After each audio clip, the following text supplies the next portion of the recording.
Executive power. It appears that you all have a little bit of an issue with it at the moment. I want to move through this as quickly as I can from stage left to stage right. On the second day of his presidency, January 22nd, 2009, President Obama signed one of his first executive orders. That was close Guantanamo Bay in Cuba, still open today.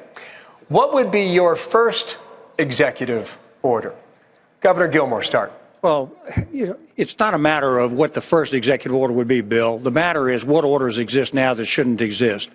The president has done an executive order with respect to illegal immigration that is illegal, and it creates a contempt for the law, for the rule of law.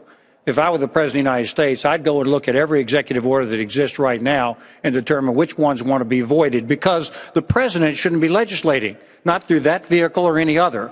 We should be relying upon the leadership of the Congress to pass the laws. Senator Graham. Change the Mexico City policy, not take one dime of taxpayer money to fund abortion organizations overseas, and restore the NSA that's been gutted. We're going dark when it comes to detecting the next attack. We have gutted our ability to detect the next attack, and I would not stand for that as President of the United States. I'd take the fight to these guys, whatever it took, as long as it took. Governor Jindal, your first executive order would be the White House would be what? To repeal these unconstitutional legal orders, whether it's amnesty or whether it's this president going around the Congress, whether it's an Obamacare, to restore the rule of law. I'd also go after these sanctuary cities, do everything we can to make sure that we are actually prosecuting and cutting off funding for cities that are harboring illegal aliens. And then finally, making sure the IRS is not going after conservative or religious groups. I would sign an executive order protecting religious liberty, our First Amendment rights, so Christian business owners and individuals don't face discrimination for having a traditional view of marriage. Governor Perry. It's going to be a pretty busy day, but that Iran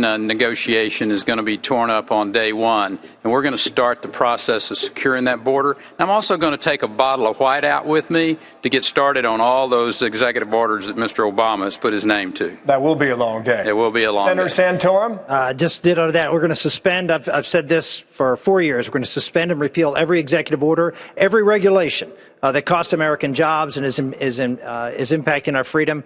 And second, the First Amendment Defense Act, which is protecting religious liberty. If it's not passed by then, which I suspect it won't because the president will veto it, I will institute an executive order to make sure the people of faith are not being harassed and persecuted by the federal government for standing up for their religious beliefs. First order, Carly Fiorina. I agree with my colleagues. We need to begin by undoing, I would begin by undoing a whole set of things that President Obama has done, whether it's illegal amnesty or this latest round of EPA regulations. But let me go back to something that's very important. We have been debating right here the core difference between conservatism and progressivism. Conservatives, I am a conservative because I believe no one of us is any better than any other one of us. Every one of us is gifted by God, whether it is those poor babies being picked over or it's someone whose life is tangled up in a web of dependence. Progressives don't believe that. They believe some are smarter than others, some are better than others, so some are going to need to take care of others. That is the fight we have to have, and we have to undo a whole set of things that President Obama has done that get at the heart of his disrespect and disregard for too many Americans. Governor Pataki. Bill, I defeated Mario Cuomo. And the first day in office, my first executive order, I revoked every one of the executive orders that he had enacted over the prior 12 years. I would do that to Barack Obama's executive orders, but I'd sign a second one, as I did in New York as well, having a hard hiring freeze on adding new employees except for the military or defense-related positions.